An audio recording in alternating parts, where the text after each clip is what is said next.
Okay, everybody, I'm just giving you a little update. I have transferred my onions into some bigger containers. Yesterday I trimmed my Ilsa Craigs, and I've got a few other ones to do.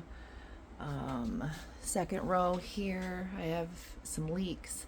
This is just my overflow of snapdragons because I planted so many. Some apricot stock that got up potted.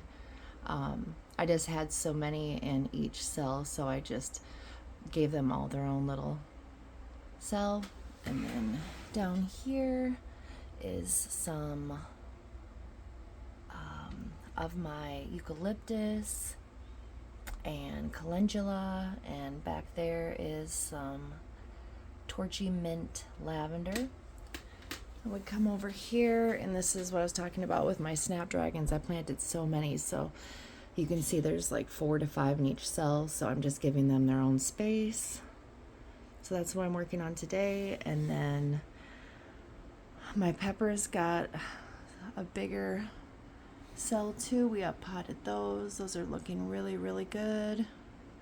Yeah, so today we are working on snapdragons, and then we'll be doing some herbs.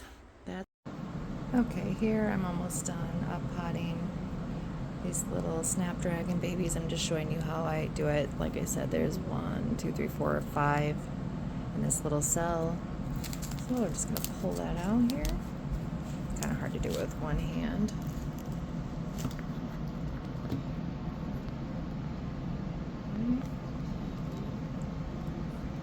Separate one. Just give each one its own little cell. I'm going to do that all the way down, so I have them one in each, give them all some room for their roots, and they'll probably only make it here in these little cells for, I don't know, maybe it'll give me a couple weeks, and then I'll have to up pot them again.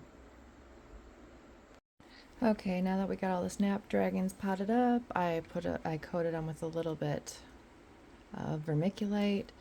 I'm just gonna water them in a little bit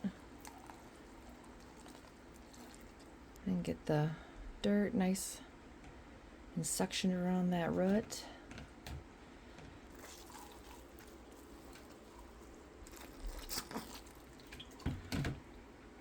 Now I'm going to show you, made a big mess. I'm going to show you just my overflow of snapdragons. This is how many I planted. It's crazy. And this, I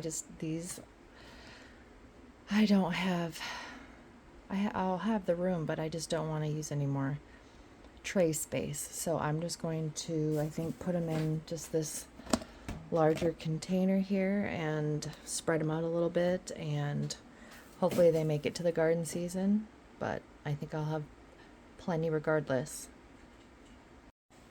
Here is that overflow of snapdragons. You can see they are quite root bound in that little container. I took them out, and now I'm just kind of taking some sections, pulling them apart, kind of loosening them up a little bit, and just shoving them in the dirt. Like I said, if they don't make it to the garden season, that's fine.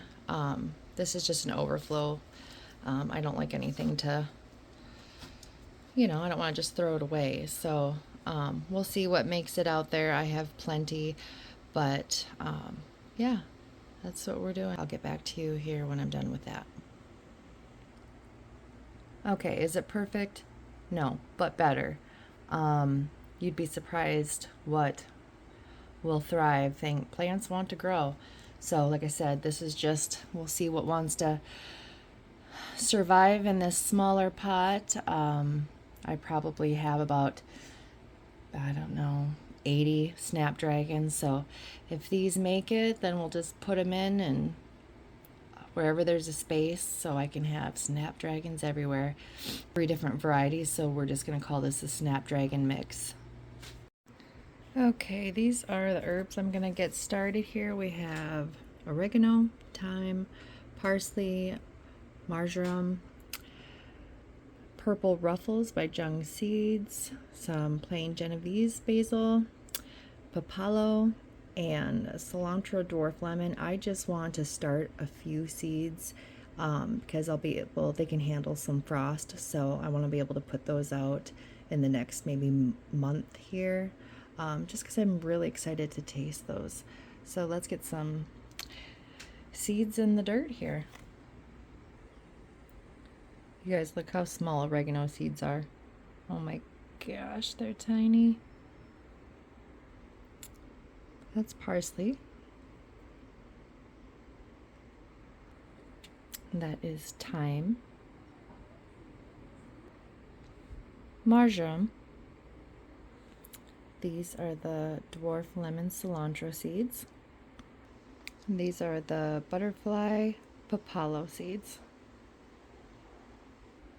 Okay, I have all the seeds. They're so light you won't even be able to see them, but I'm just going to lightly cover them with some soil here and a little bit of vermiculite. Push some of these seeds down and we'll get them watered in. So if any of you didn't catch my seed haul video, I was really excited to grow the papalo here. I wanted to share with you kind of what my thoughts were on growing this. So papalo butterfly form, I'll read it here with you. It's an intensely flavored herb native to Mexico and Central and South America. Some compare it to cilantro, but with a sharper, more complex flavor, and unlike cilantro, it thrives in the heat. The beautiful foliage also repels pests. So it does say though here that it is a notoriously spotty germinator. Providing bottom heat to warm soil will help to increase germination rates. So my idea with this is because our cilantro up here, everything bolts so fast, and you're planting it a couple times a year just to have enough or to put it in salsa. So I wanted to try something, since how we do like cilantro here. If this is a sharper, tastier kind of version of cilantro, we're gonna give it a go. So I have my heat mat goes to about here, and I did this intentionally because it says to put some heat on here, and you don't have to with your other herbs, but some of them, like basil, likes heat too. So this side here though, I'm going to, like the dwarf lemon cilantro likes it to be cool, so I'm just going to keep these kind of off the heat mat over here, and these ones that enjoy some heat over here. And we're just gonna cover these up here. Okay, that's done, and now I'm just gonna trim up some of my other onions and mess around with my leeks a little bit there. Those are the Bulgarian giant, so I'm contemplating on whether I want to give them more room or just trim them, but we will see. Yeah, everything is starting to get filled up, and in a couple weeks I'll be starting cabbage, broccoli. I'm not sure if I'm gonna do broccoli this year, but cabbage for sure. And then a couple weeks after that, it's tomato time, and tomatoes are my jam. So this place is about to really get full, and it's going to be a jungle here before I can get everything in the garden. But this is the fun part. This is what I'm excited for. I love this time of the year. The part I don't love the most is hardening off. So I wanted to show you my little herb bed. We have chives coming up, so I haven't had to start chives for, I think this is its 4th year, and they are still strong as can be, garlic chives. And then this is the first year, I don't know if you can see this, first year that I overwintered sage that I tried, and I didn't know if it was going to work or not, but I have looked in here and there are some little green buds. I do have hope because I saw some. And then I'll show you. Over here is my garlic bed, and they're all sprouting, they're all coming up. But we just had, this is zone 4. It's pretty crazy. We had 80-degree weather, and we had a blizzard the Monday before. So I took off all this leaf mulch when I saw them sprouting, when it was really warm. And then last night got down to 20 degrees, and so I hurry up and threw some thick leaf mulch all over it. But yeah, they're starting to come up, and hopefully, I took a look. There's, looks like the ends got a little nipped last night, but it was a hard frost again, so yeah, they're getting pretty big. Just trying to protect some of these ones. I mean, I know garlic can cold weather and down to 20, but when you start getting stems this long, you know, I don't want to hurt the bulb. So I'm just trying to protect them till we get out of another spring cold snap. Okay, we're gonna trim these onions and then we're gonna fertilize them at the same time. I just use this fish fertilizer by Alaska. I do about half a cap to this little, I don't even know what size this is. I'd say it's more than a quart, but we're gonna fill that up the rest of the way. Alright, so what I do is I kind of keep them at about 5-6 inches.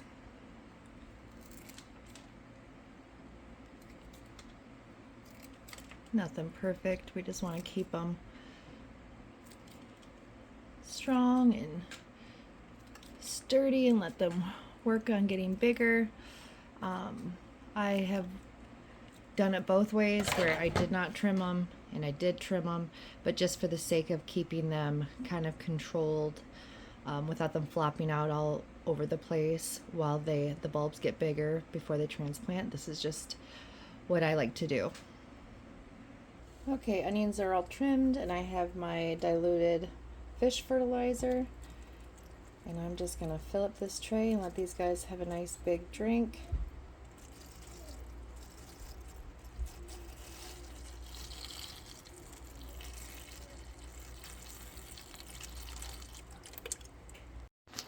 Alright, and then while I'm at it, I feel like I want to give my leeks some room, because if they're giant leek variety, I just want them to have a little bit more space to get bigger.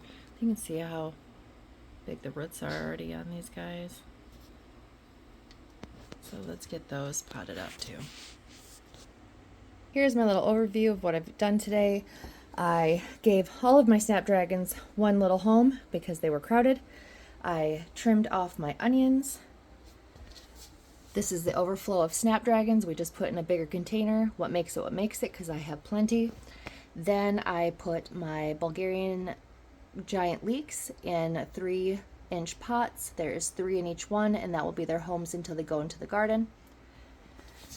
So this is kind of where we're at. Those are the calendula, eucalyptus, and some lavender. Then we have our herbs, some on the heat mat, some on this side that is not under the heat mat. These ones need some heat to germinate. And peppers. Those are up potted in a 3-inch pot as well. That was done probably about 4 or 5 days ago now. These are the tops of my green onions that I won't be saving because this is the first trim for some that I did today, and they still have their little seed helmets on some of them. This is what we have going on. End of March, zone 4B. A couple weeks we'll be starting cabbage and cold weather crops, and a couple weeks after that will be tomatoes. So all this area, like I said, growing stuff in limited space, there's more than enough room, and as we get going I'll show you how I crowd it all in. Thanks guys.